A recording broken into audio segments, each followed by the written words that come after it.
마취 없는 수술이 상상이 되시나요? 불과 170년 전까지만 해도 마취제가 개발되지 않아 모든 수술은 마취 없이 진행됐었습니다. 수술을 해야 한다는 의사의 통보가 시한부 선고보다 더 무서운 시절이었는데요.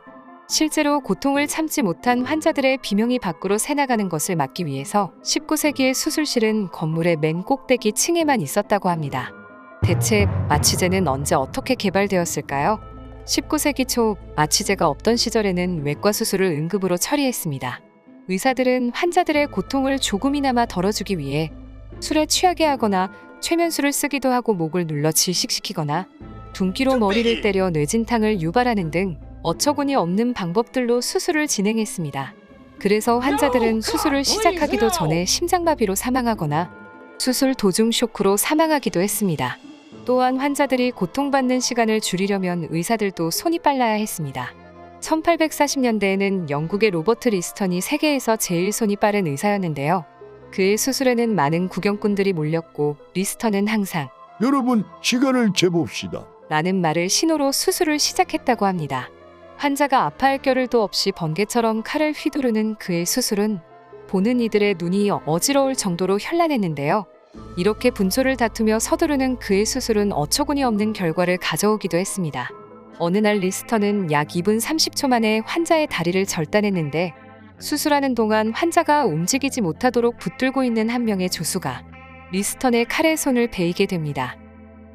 환자와 조수는 상처 부위가 골마 며칠 후 폐혈증으로 사망하였고 수술을 견학 중이던 한 의사는 리스턴이 휘두르는 칼에 음부를 찔려 그 자리에서 쇼크로 사망했습니다.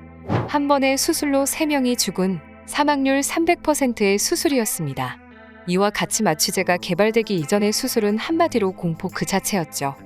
1844년 어느 날 미국의 치과 의사 호레이스 웰스는 우연히 찾은 유랑극단에서 웃음가스를 마신 관객이 의자에 부딪혀 피가 나는데도 통증을 느끼지 못하는 것을 목격하고 아산화질소를 마취제로 사용한 수술을 시도했지만 결과적으로 이 시도는 수술 도중 환자가 비명을 지르는 바람에 실패로 돌아갔습니다. 또 다른 마취제인 에테르는 19세기 중반 환각물질로 먼저 사용됐습니다. 윌리엄 모터는 아산화질소 대신 에테르를 마취제로 이용하는 연구를 진행했습니다. 이후 1846년 세계 최초로 솜에 묻힌 에테르를 흡입시켜 의식을 잃게 한 뒤 목의 종양을 제거하는 수술에 성공했는데요. 하지만 에테르의 인화성으로 인한 사고가 여러 차례 발생하며 외면받기 시작했습니다.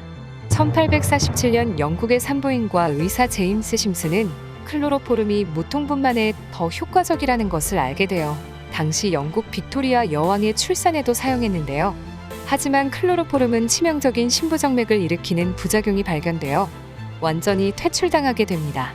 이렇듯 많은 시행착오를 겪으며 발전해 온 마취제는 1차 세계대전 이후 많은 환자들이 생겨나고 성형재건술 등 수술 방법 또한 발달하면서 다양한 방법으로 점차 자리를 잡아가게 되어 지금의 마취제까지 오게 되었습니다.